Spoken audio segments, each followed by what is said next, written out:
आरो नै बिथांमोना रिलिफ थानांबाय।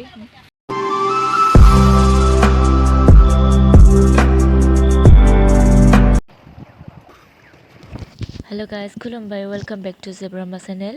स' आंनि दिनैनि भिडिअ'आनो जाहैबाय माने मैया दैबाना लोमजानायफोरा दिनै रानगोन ना रानाखै आं दायो बेखौ देखायनो थांगासिनो। स' नोंथांमोना आंनि भिडिअ'खौ इन्टारेस्ट दंबा जोबजासिम नायलांदो। स' टुडे ओमफ्राय नै दायो थांगासिनो जोङो।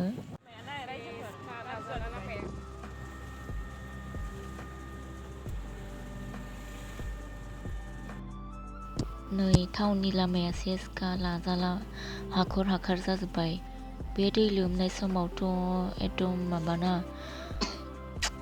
मोजाङै सालायनांगोन, गारिफोरखौनो सालायनो गिथावना जाबाय आरोना दै लोमनाय टाइमावथ' नुवाना। ओमफ्राय नैबेनिफ्रायनो फुरा गाज्रिखा आरोना पुलिस पइन्टसिम, नैबे पुलिस पइन्ट मोनहां जानाय लामा आरोना, आसाम रयेल मोननो नागिरनाय लामा। ओमफ्राय नायलाय बेनिफ्रायनो साफा गाज्रिखा, नै दैयानो दाबो दंजोबो बेयाव रानाखै आरोना।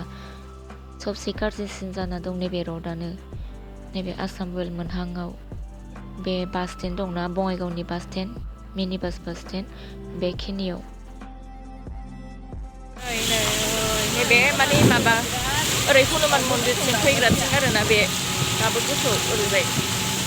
मैयाथ' राजुबावमोन बे हनुमान मन्दिर आरोना, बेसिमाव गैया दैया, हनुमान मन्दिरसिमाव। ओमफ्राय नै ससेयाव दं आरोना, सानसे ओरै सानसेनावबो खाथि जायगा थाङो थांजायोना ओरै सानसे नगर गाजोब एसे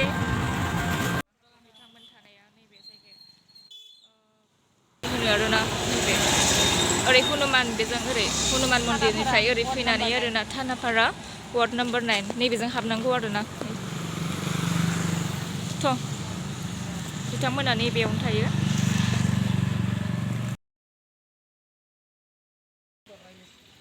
बारनाय मन्दिरबो दंगासिनो बे नै अमा थमा दंफैजोबो सुबायफोर। बेसाराफोर नै रिलिफ थांजोब्बाय। आयु थांसै हो। ओमफ्राय नै दायो जोङो बे रिलिफ थानायखौ नायफैदों आरो नै उन्दै उन्दै बेसाराफोर बा माबादोंमोन नालाय खस्थ'। खयदिन हसे कोन जायगा हो मोनसे लाइन पार होया ओरै साइडथिं बानायजों आरो नै बिथांमोना रिलिफ थानांबाय। कुनु किबा फायनाय ना रिलिफर कारने साल्लानो बेसाराफोराव एसे मदद होफै। नोंथांमोना नै बेयाव फैनानै एसे हेल्प खालामफै। एदु कि जागाखौहाय शान्तिनगर ना मेजिस्ट्रेट कल'नियाव नै बिथांमोना रिलिफ थानानै दङ नै मोनायाव। ओमफ्राय बोरै उन्दुखा आदुरादिनो बेसाराफोर बेयानो न'आनो माबाजोब्बाय खस्थ'नो। नै अभी ये लोग थोड़ा कुछ बोलेगा, बोलिए कुछ। मतलब ये जो हर साल ये लोगों को जो प्रॉब्लम हो रहा है, सरकार की हर साल होता है ये बेचारा लोग हाँ जो मिलना चाहिए इन लोगों को, हाँ वो सही टाइम पे नहीं मिलता। जिस पार्ट होने के बाद चावल आता है, राशन आता है, ये जो कपड़ा है, पीपल है, ये क्या होता है फ्लड होने के बाद आता है। बेचारा लोग तो सरकार से ये मतलब ये निवेदन है कि ये जो लोग जो ये देखिए ये लिवर सेंट लोग हैं, ठीक है, इन लोगों के लिए कोई सोचता भी नहीं, सरकार भी सोचता नहीं, कुछ भी नहीं सोचना है। एक कपड़ा, एक पीपल और नंबर 9 तो ये जो मतलब इन लोगों की जो परेशानी है, ये लोग परेशान में जब चल रहा है, तो इसके अंदर मेरे सरकार से एक निवेदन है कि इन लोगों ने कुछ सोचे, कुछ करे।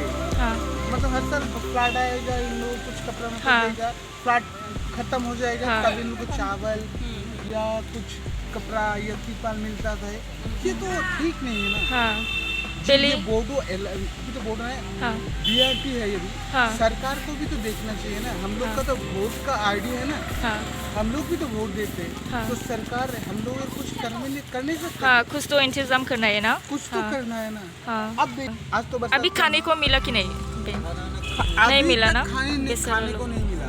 सिबायफोर जेबो मोनजायाखै नै दा सरकार इन लोगों के लिए कुछ करे हाँ क्या क्या नहीं हाँ हाँ तो नोंथांमोना नै मदद खालामफैयो बेयाव बेखौ क्या जगह बोलते हैं जगह का नाम को बोलो ये जगह है वार्ड नंबर 9 वार्ड नंबर 9 नै जायगाया नैबेनो ओमफ्राय नैबे गसाइगाव डिस्ट्रिक्ट तुलसिबिल मैया मोनानि 7:30 PM आव गलांदोंमोन आरोना दासिमबो मोनाखै नै ओमफ्राय फायार ब्रिगेड एन्ड SDRF टीमा नागिरगासिनो आरोना बे सासे हार्ट एटेकनि सुबुंखौ स' दिनैनि भिडिअ'आ एसेनोसै नोंथांमोन आंनि भिडिअ'खौ मोजां मोनदोंब्ला लाइक शेयार एन्ड साबस्क्राइब खालामबानो जाबाय स' एसेनोसै गोजोन्थों